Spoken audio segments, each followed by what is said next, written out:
What's up, everybody? It's Darkstrider, the YouTube assassin, and today I want to once again talk about Odyssey. Now, for most of you, you all know that Odyssey has been driving a lot of people crazy as far as the story goes, the canon, and how it fits into the Assassin's Creed legacy here.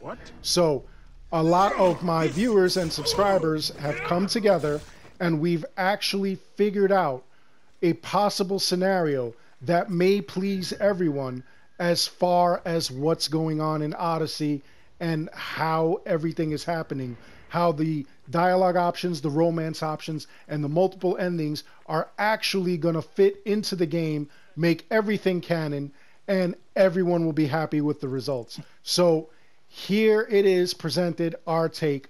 Let's get into it. Now, the story is supposed to involve a lot of present-day scenarios. Layla finds a book of Herodotus, which makes heavy reference to Spartan mercenary who came into contact with first civilization tech. Okay, that's where we start. He may have possibly wielded one, and her journey is to find this tech and possibly other Isu artifacts. Now, the problems with the game begin with the dialogue, romance options, the multiple endings as well. Okay, how can this game's dive into the past be canon at all? The Animus isn't a time machine. In the late 1980s, early 1990s, there was an American sci-fi TV show called Quantum Leap. In the show, a physicist named Sam Beckett built a machine that launched him through time sporadically, back and forth. Okay, he went through space-time in different areas and different times in history. He'd temporarily take the place of a man or a woman, and the episode was him trying to improve or fix the life of the person that he leapt into. Okay? All the time, he was trying to get back to his own time. All right? It was a great TV show back in the day. Now, the Animus doesn't work like this, though. As we've seen in the Assassin's Creed series, the Animus relies on the DNA of the subject who sits in it. Okay? So, it reads the person's genetic code and allows the user to relive the lives of the user's ancestors through memories carried in the genetic code. So this is both the solution and the problem. Even though Layla's machine is actually special, she's able to take DNA from, subjects such as Bayek or even Aya down below and put them right into her machine. Who are you talking to? And she could relive their lives. Real chatterbox, that one.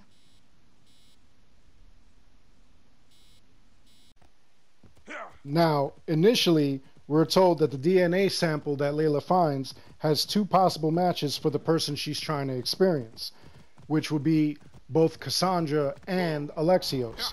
Now, how can that be? Well, many of us believe that the DNA could have degraded due to age, with DNA having only a half-life of about 500 years. Okay? And then we also thought that being that Bayek and Aya's DNA was so old, that the only reason she was able to use it was because Bayek and Aya were mummified after death. So that may have saved the DNA samples that she took from them. Now, one of my viewers, Big Left, with an impressive amount of degrees in biomedical science, biotechnology, and bioengineering, gave us an equally impressive explanation of DNA and even his take on if Bayek and Aya's DNA were better preserved through mummification. He then gives his take on my questioning if we can trust the Animus's readings, especially if we have dialogue options. And he chimes in on what he thinks about the other options that some players are just scratching their heads over. It's brilliant. I'll put the link to the description or the link to the video in the description below so that you can watch the video yourself. All right? Watch it. Really? This is what you guys are doing? Watch it, read the comments. God forbid I take a break. It's a remarkable session. I spent the past 3 fucking weeks inside that machine. Next, we have Brian Gade, who believed that the experiences Layla was experiencing in the Animus are false. He actually hits us with a Reddit post where the ancient mechanisms and origins seem to be speaking directly to Layla and stating that her Animus is special. All right? She could do things outside of the norm. Does this mean her Animus is lying to her? Could be. Basically, Brian Gade says Odyssey could be a simulation. Now, let's take it a step further. Austin Parrish, he asked about the possibility of Layla's programming a predictive algorithm so that she can determine all possible locations of the first civilization tech. Okay, now we bounced off a bunch of theories back and forth to each other, and this was kind of like the collective thing we came up with. We figured out, what if Layla's mission in Odyssey, what if when she dives into the Animus, it's not actually DNA she's using? Okay, what if it is a simulation? All right, Warren Vidic in Assassin's Creed Brotherhood put in a bunch of information so that all of the Templars could practice battling each other inside of the Animus. Okay, the point was so that way she can, or they could fight Desmond or whoever as they entered the Animus. All right, you could disrupt from inside the Animus. Now, I'm not saying that there was a disruption in her Animus. What I'm saying is, what if she actually programmed the Animus? It's not actually that she has DNA. She took all the information, all the data, everything that we know from history, everything. Okay, we have history books, we have, vases, we have all kinds of things that prove to us certain aspects of history. What if she took all that? She took the knowledge of the internet and she stuck it into her Animus, and her Animus was able to erect a 3D rendering of the world that was alive back then. What if that's what it did? And then it allows her to now enter in the Animus as a person in that time period. Okay, but not just anybody. When she found the book of Herodotus, she actually used that information, inputted it into the Animus. The Animus then took all those details and basically sculpted a simulation, a world of what it would have been like back then with this new information. So it doesn't know whether the mercenary is male or female because there were no details of that. Okay, it's not running off of DNA, it's running off of details. So the details in the book state that it was a Spartan mercenary. So one of the first things she does is enter in, and the Animus doesn't know that the specifics of whether or not it's a male or female. So that's the first thing it asks her, to choose whether it's a male or female, and it narrowed it down to two possible candidates that were living in that time period, Cassandra and Alexios. All right, then it goes further. As you're going through the game, we don't have a lot of details of Alexios or Cassandra's lives, so therefore the Animus doesn't know how to react to that lack of data. So when it comes up to a place where she may have, or he may have, spoken to somebody, and it doesn't know the answer to that question or the answer to how the conversation began, it gives her the dialogue options. It allows Layla to basically write history herself. Okay, not that it's factual history. This is a simulation after all. It's not actually what happened, but the Animus is programmed to figure out what may have happened. That would make more sense than if it actually took DNA, because DNA would actually be final. You can't rewrite DNA. If you took a genetic code and you inputted it into the Animus and it gave you those dialogue options, that means that nothing was true at all. Okay? Absolutely nothing was the way that it was.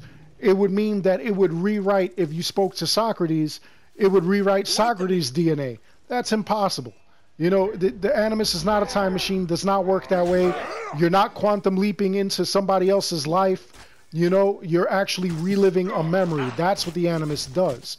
So it would make more sense that the Animus actually has a program, and without the DNA, it's rendering the ideas, the thoughts, the possibilities, and when it can't figure that out for itself, it allows you the dialogue options, and it goes through what could have been based on actual history, facts, and then other factors like this book, which Obviously, the book doesn't exist in real life, but for the sake of the game, the book exists. She inputted that data, and the book is now part of the program, and the Animus is just putting together what might have been.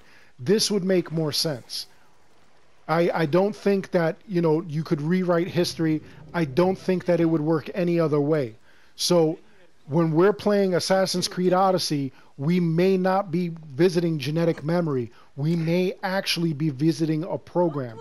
And we know that that would work because in past games, especially when you're playing multiplayer, the game was a simulation to program or to allow the Templars to practice their skills inside the Animus, which, you know, that's pretty awesome. It allowed for like the bleeding effect. It allows, I guess, the Templars, the special agents, to actually become assassins themselves, because through the bleeding effect, they were able to take on the skills of the people they were playing as.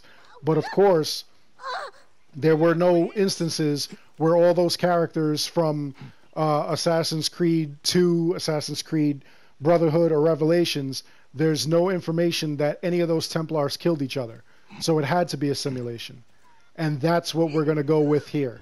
This may solve all the problems we have in accepting canon and everything else when it comes to Assassin's Creed Odyssey. But I want to know your opinion. What do you think? Do you think this is a plausible theory? Do you think that this is what may be happening?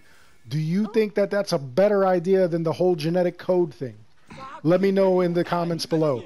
I'll also drop in the comments below, or in the description below, links to the videos that are relevant to like this subject, so that you can watch it yourself. Watch the videos, read the comments, see what your thoughts are. All right? A lot of you are just really way out there with your thinking. You all think outside the box, and it's pretty amazing what we could come up with collectively when we all put our minds together. All our different backgrounds, all our different experiences, and all our different ideas.